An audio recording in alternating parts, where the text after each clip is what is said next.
sa camera. Kaya pinakat ng preaching tsaka yung isa. Wala na yung isa. Magandang umaga po sa ating lahat. Noong nakaraan po, tayo po ay nagkaroon po ng pagpapaalala, no? Nang discuss natin muli yung Romans chapter 8.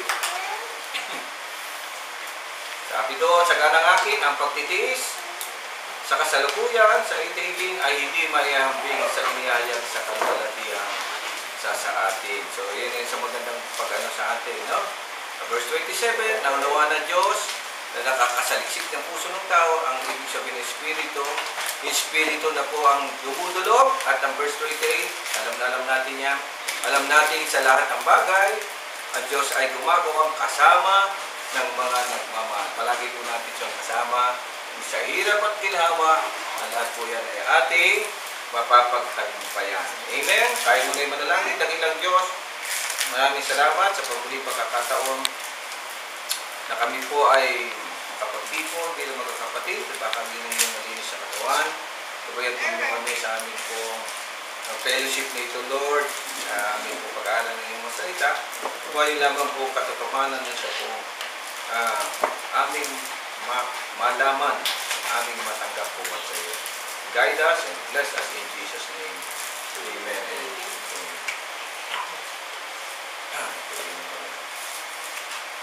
Dito na po tayo sa chapter 10. Kasi chapter 9, talakay na po natin yan.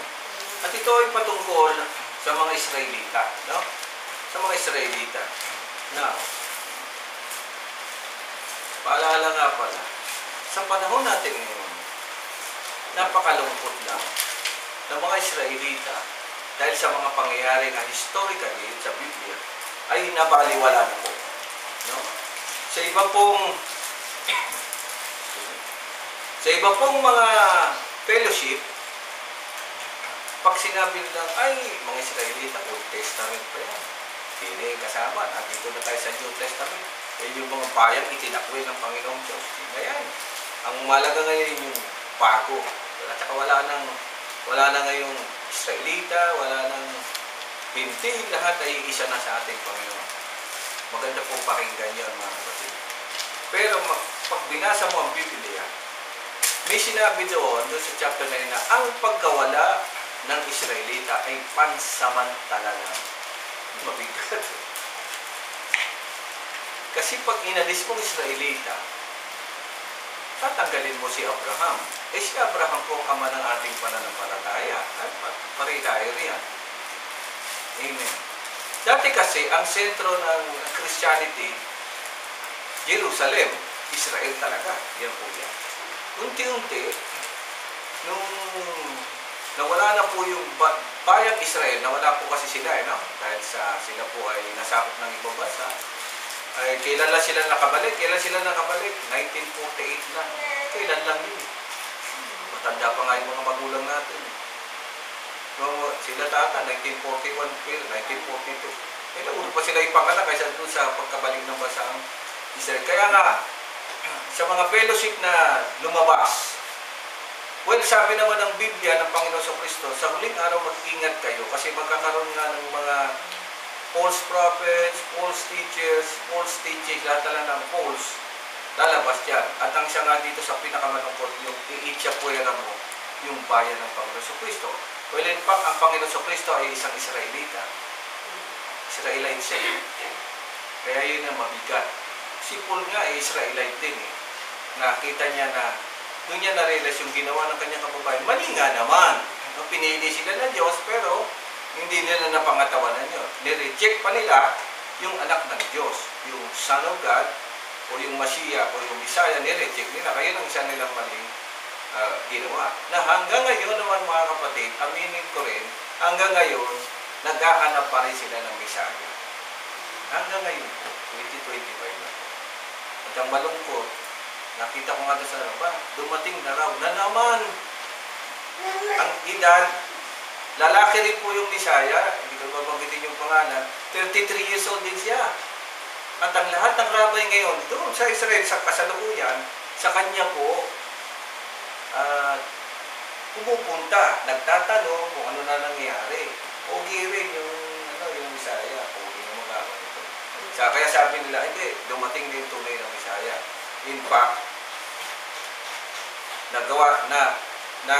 tagpuan na raw nila yung kabanatipan, yung lalagyan ng kandila, pati yung lahi ng mga Levita na magiging saserdote, meron na po. Ang kulang na lang yung templo. Pero yung budget po, meron na, pampatayo ng third na templo. Yung unang templo, ginawa ni Solomon. Yung pangalawang templo, ginawa sa panahon ni Haring Herodes. Nag-iba rin po yun ng Roman Empire. So, nawala na rin. Yung pangatlo ngayon ay meron na silang budget. Ipapatayo na po mga kapatid. Ang problema na lang yung lugar kung nasaan. Sa kasalukuyan, ang sabi ng mga scholar, yung pinagtayuan ng lumang templo, hindi nila magalaw kasi may nakalagay po itong structure. Ano ang nakalagay na structure? Meron pong Dome of the Rock na tinatawag. Ang nasa loob po, alam niyo po ninyo kung ano yung nasa loob. Pinaniniwalaan, yung batong yun ay bato ni Abraham. Doon inihandog ni Abraham yung anak niya. Sino anak niya? Isa, may bato po kasi nakaano. Ang ginawa nila, nilagyan nila ng dome, nilagyan nila ng ginto po yun, ang Dome of the Rock. Tapos sa bantang tabi, meron po silang simbahan ng Muslim. Matawag natin doon ay mosque. So, hindi nila malaman kung anong gagawin. Tapos sa ilalim po niyan, katabi po niyan, doon sa palasyo ni David, tinukay po nila yung ilalim. Nagtaka sila mga kapatid, dahil may pundasyon. Yung pundasyon po, kalahati nitong chapel natin ng isang bato. Gaano kalaki yun? Ang laki po. Sabi na, paano naiusog yun? Kahit sa ngayon, hindi kayang itulak yun. Kaya sabi ng iba, alien ang gumawa. O di na nagtaga na naman ng alien na naman. Ganon din ang sabi nila dito sa Pyramid of Giza sa Egypt. Paano daw naitayo yun? Sabi nila, kasi ang lalaki po nung kaya sabi nila, naitayo nung time na merong mga higante pa. Panibago na naman yun. Kasi masisira ulo natin pag pinag-alala. Sila daw nagtayo ng pyramid. Tapos, pag tinignan mo sa tawag dito, astrology, yung dulo ng mga pyramid, meron po siyang tinatama mga bituin. Astrology po yun. Gaano ka totoo yun? Totoo yun. Dahil kaya nalaman ng wise men kung saan ipinanganak ang Panginoon nung binasa nila yung mga bituin. Alala ninyo? Di ba nagtaka si Haring Herodes? Paano nyo nalaman na dito yung panganganak? Nakita po namin sa stars. Astrology na po nung araw. So pag pinagduktong-duktong mo yun, ang history, nakatakda na talaga. Ang problema sa kasalukuyan, yung iba naniniwala yung hindi. Like for example, kaninang sinabi ko, sabi nila, nandiyan dyan na yung bagong Bisaya. Di ba, may warning ang Panginoon sa Kristo sa Matthew 24. Mag-ingat kayo, may darating na false Bisaya, may darating. Meron na. Actually, hindi lang po siya ang unang false Messiah. Anyway, to be clear, kasi nagsasabi lang po ng false Messiah tayo, Kasi, kaya natin sinasabing false Messiah sila, dahil tayo naniniwala, ang tunay na Messiah, ang Panginoong Hesus, dumating na.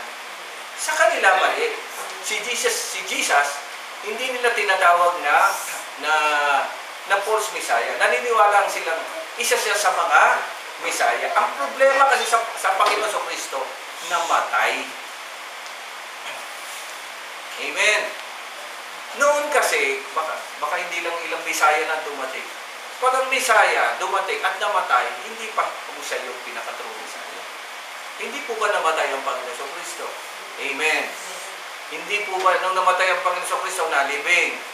Amen. Sa kanila pong talaan, namatay po ang Panginoon, pero hindi po siya nabuhay. Hanggang ngayon po, may findings na ang Panginoon sa Kristo, hinahanap nila yung libingan niya.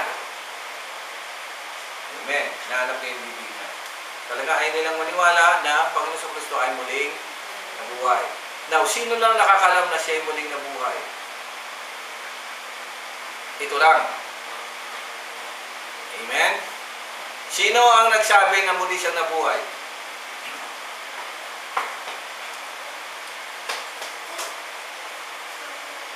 Sino na? Sino na nakakita siya na muling nabuhay? Mister, ano naalala mo? May contradiction pa dyan. Kasi yung sabi ng isa ng Luke at Matthew, magkakaiba. Na? Ang sabi, ang unang nakakita, si Mary.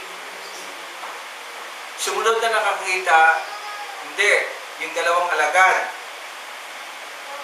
Amen ba mga kapatid? So nagkaroon ng kontradiksyon. Tapos, ang sabi ng aklat ng Acts, nagpakita ang Panginoong Diyos. Diba? Saan? Una, sa mga babae. Pangalawa, sa mga alagad. Sumunod, sa 300. Sumunod, 500. Nakita niyo ron mga kapatid. Okay? Ang tanong ko sa inyo, kung talagang kailan na isulat yun? Kailan ba namatay ang Panginoon sa Kristo?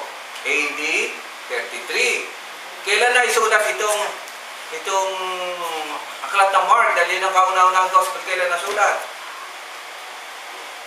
AD 65. 30 years ang lumipas bago na isulat. Kailan na isulat ang aklat ng Luke? Kaya aklat ng Matthew, AD 80.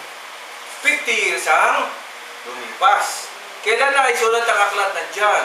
AD 100 to 120.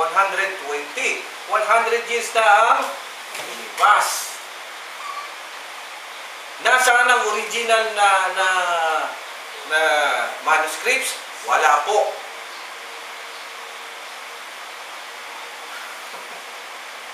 Wala pong original na ganito. Ang hawak-hawak po natin ay sulat ng mga nagsasabing mga Christian. Sila po nag-file nito. Ang sinasabi ko po sa inyo is based on history. Kaya mga kapatid, sa ibang bansa, sa mga advanced na bansa, like for example, the US and sa England, mga kapatid, diyan po nagsimula itong mga ito. Kontra po talaga sila. Ang hawak-hawak po natin mga Biblia are interpretations. Hindi po ito original. Ano po? Tapos, i-interpret pa ng magagaling po, no? Gagawa na naman silang parang. Katulad ko, ito ang akin ay magandang balita. This is New Filipino Version. Nakita niyo yung salita, version. King James Version. Inano yan ng New International, ni-revise yan. Then, meron pang revise. New King James Version. Ito lang, latest lang po yan. 1980s. Ito lang. Ang NIV ba yun? Ang NIV, 1980s lang po yun. Yan, dalaga po kayo din. May asawa na ngayon, 1980s. No. Di dalaga pa kayo. Inabot pa yun. Tapos meron pong bagong version po ngayon na ang salita ay yung salitang pangkasalukuyan. Kaya sabi nila, pambira nangyari sa salita ng Diyos, yung bumabaw ng bumabaw. Like for example, the Iglesia ni Cristo is using iba yung ginagamit din ng version kasi meron doon na naisulat patungkol sa mga Iglesia ni Cristo. Yun ang nakasulat. Kaya yun ang ginagamit nila. Lamsa, international version ang ginagamit nila. Yung, so iba-iba. Kaya nga, ako okay lang pag gamitin natin ito, yan. Kasi bago naman ako mag-discuss dito na ano ko na ito, tinignan ko na mga different variations. So, madaling salita mga kapatid. Kung tutusin, ito, gawa ito, sulat ito ng tao, pinal ito ng tao, at mahirap ito ipaglaban kung tutusin. Amen po. The real na makikita nyo na original ay ang Old Testament. Ang Old Testament was really written in Hebrews. Sa Hebrews, meron po silang mga manuscript nito. Ang Old Testament po, wala masyado. Puro fragments lang po yan mga kapatid. Ngayon, bakit natin ninaan ito? Sapagkat ang ginagamit na lamang natin ito ay pananampalataya. Hindi porkit nabasa mo yan, Yun ang ibig sabihin. So, kinakailangan mo mag-meditate, kailangan mo mag-tanong. Kasi marami mga questionable dito na nakasulat. Amen. At malalaman mo lamang na tama ka na kapag ang salita ng Diyos, puro makikita mo na ayos yung buhay mo. Amen. May effect dito kasi ang salita ng Diyos ay buhay, mabisa. Yun ang sabi. Amen. So, hindi natin mayalas ngayon na ang mga Israelita pa rin ang talagang bayan ng Panginoon Diyos. At ang sabi nga doon sa binasa natin, kumbaga sa olive tree, tinagpas lang yung sanga nila, nilays pa sa at tayo ang iniumpong daw. Which is, pag tinignan ninyo mga kapatid ang kautusan, sa original, bawal po yun. Nabasa ninyo? Siyempre hindi, kasi mahirap yun. Nabasa ko na yun. Ang mga hayop na pagkasawahin mo na hindi mo kakalain, bawal po yun. Ang mga butil na pagsawahin, bawal po yun mga kapatid. Sa kanila. Sila po ang may kautusan. Etong mga kinalakihan natin ay hindi po nakabase. Kaya tawag po sa atin yung tawag dito, mga hintin. May tawag doon sa term, na nakalimutan ko na hindi ko lang mabanggit. Yun ang namamana natin. Ngayon yung gagawian natin, tapos ipapasok mo ngayon ang Israel type, dahil nagkaroon po tayo ng conflict sa religion. Amen.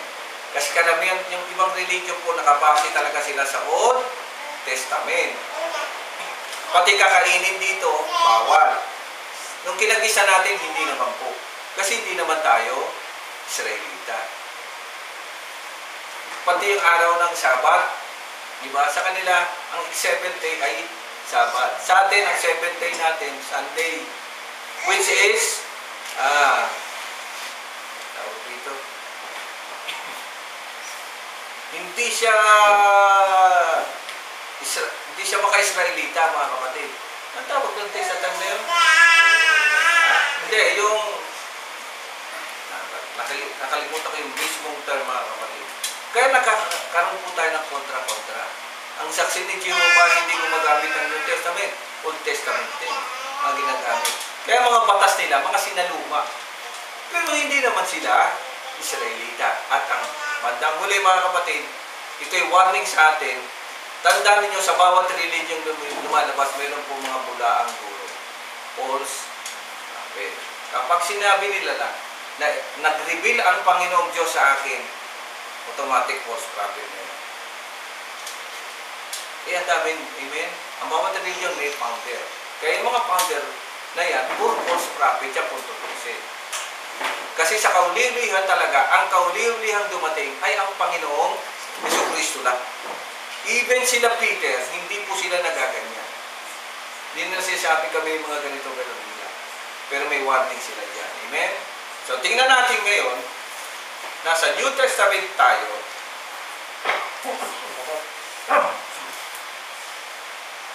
Dito na tayo sa chapter 10 ng Roma. Tingnan nyo ha. Ang discussion pa rin dito.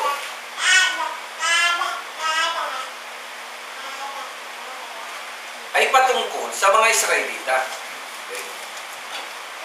Mga kapatid, basahin ko dito sa New Filipino Version.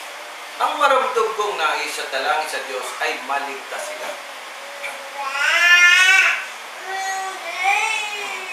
Kasi nireject nila ang Messiah, ibig sabihin mga kapatid, sila po ay judge na. Pero sabi rito ni Paul, tingnan nyo, ito magandang ugali. Kahit na nagkaganon, sabi niyo, at alam ni Paul na nagkamali sila eh. Ang dalangin niya pa rin, maligtas. Verse 2, mapapatunayan kung sila'y nagsisikap na maging kalugod-lugod sa Diyos.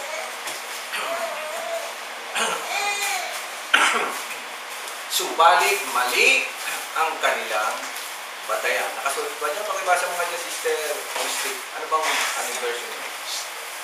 Tapos babasahin natin King James to, Teng. Ano? Basahin mo, Teng, dyan sa King James. sapagkat sila'y pinatotohanan ko No. na may mga pagmamalasakit sa Diyos. Yan. Na dapat hindi ayon sa pagkakakilala. Yan, sa inyo. Yan. Sapagkat saksi ako na sila'y masigasig na maging kalugod-lugod sa Diyos. Oo. Hindi nga lamang batay sa tamang kaalaman. So, bigay siya rin, no? Hindi raw batay sa tamang kalaman. Dito naman, mali ang kanilang batayan. Well, anyway, ganun din naman ang meaning.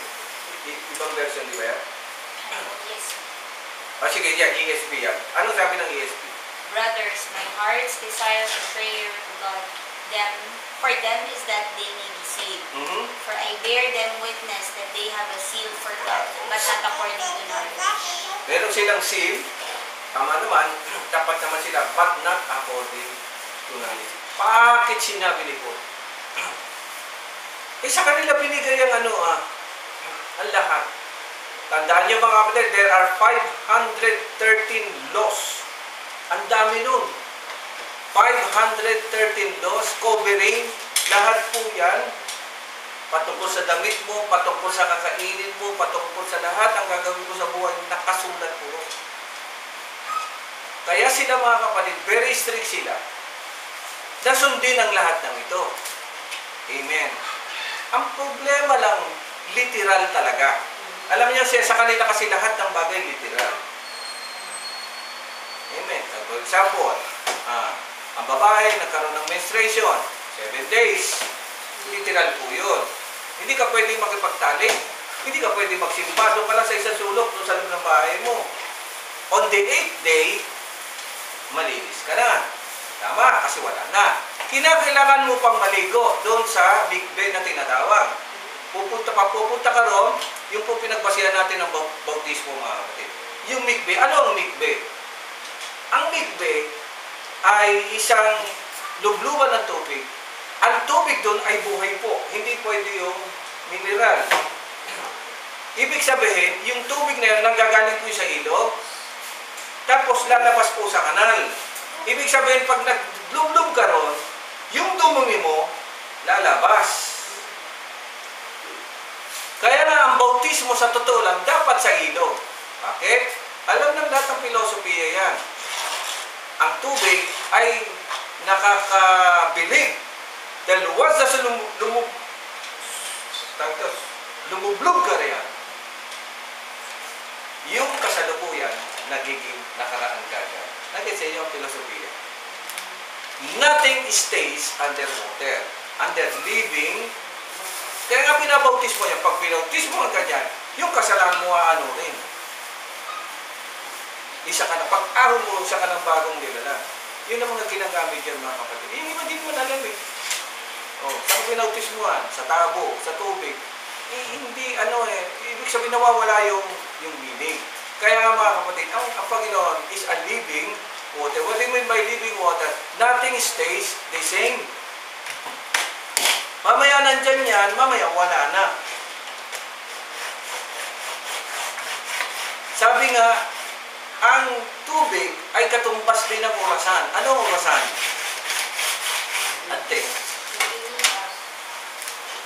Anong oras ngayon?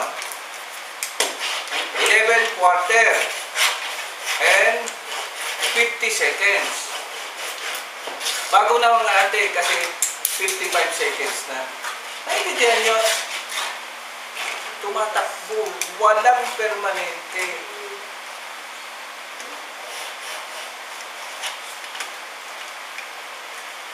Sa Panginoong Diyos, ang lahat ng bagay ay palaging bago.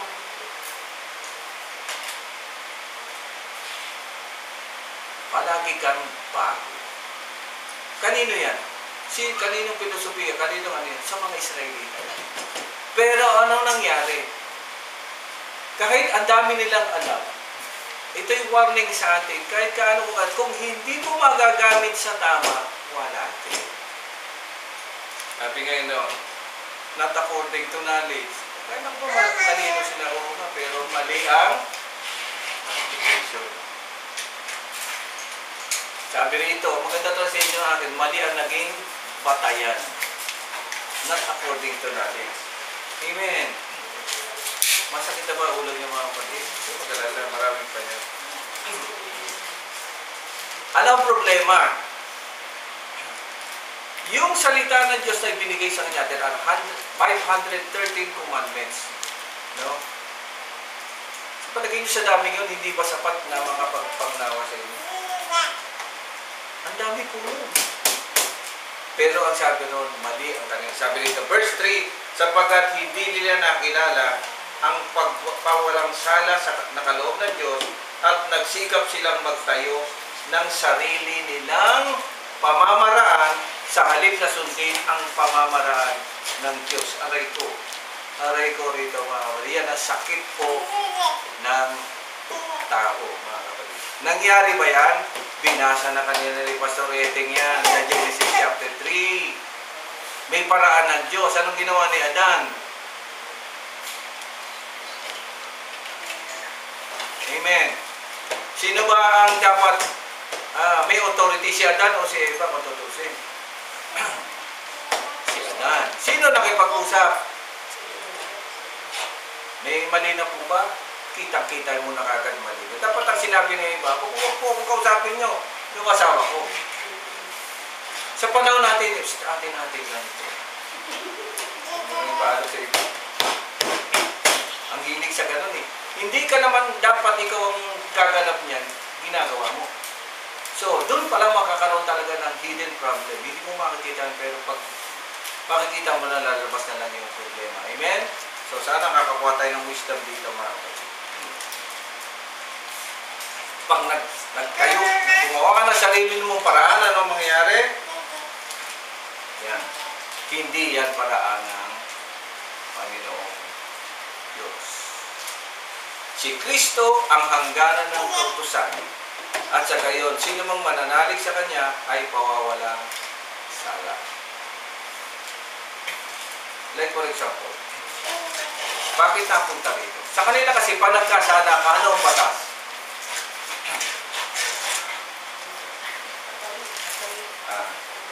Okay, papatayin ka dapat. Ngayon, may procedure para hindi ikaw mamatay. Anong gagawin mo? Bibili ka ng upa. Kung wala kang pera, di kambing. Kung mahirap ka, kalapati na lang. Diba? Kapabait naman ng Diyos, diba? Baka umirit ka, wala na po ako. Decision na lang, ganun ba? Hindi. Palagay may pambili ka man ng kalapati. Yun, ihahandog mo yun sa doon sa templo. Sino papatay no? Dalawa po kayo. Magkatulong kayo ng saserdote. Naintindihan nyo? Ngayon, pag hindi mo talaga kaya, di pwede yung saserdote. Yun ang papatayin. Yung dumunon, i-ano sa lupa, ipapahid sa iyo. Katunayan na ikaw ay sumunod sa kautusan bilang pagpapawalang sala. Dumating na ngayon yung kordero ng Diyos. Amen. Siya na ngayon ang namatay para sa iyo. Ang problema, hindi mo tinanggap. Amen. Kung tutusin, maganda yun kasi wala kang gastos, di ka na bibili ng tupa, di ka na bibili ng kambing, o ng anuman. Meron ng isang Misaya, kasi hindi nila alam na gano'n ang talagang magiging procedure na. Namatay siya para sa iyo. Amen. Ang tawag natin dito ay substitution. Substitution. Okay, namatay siya. Dapat ang gagawin mo na lang, tatanggapin mo na siya na yung tagapagligtas mo. Ay ayaw nga nila ng gano'n kasi hindi sila naniniwala sa Panginoong Jesucristo. Ang tanong ko sa inyo, totoo bang hindi sila naniniwala? Palagay nyo. Basta mistake ikaw. Tingnan natin.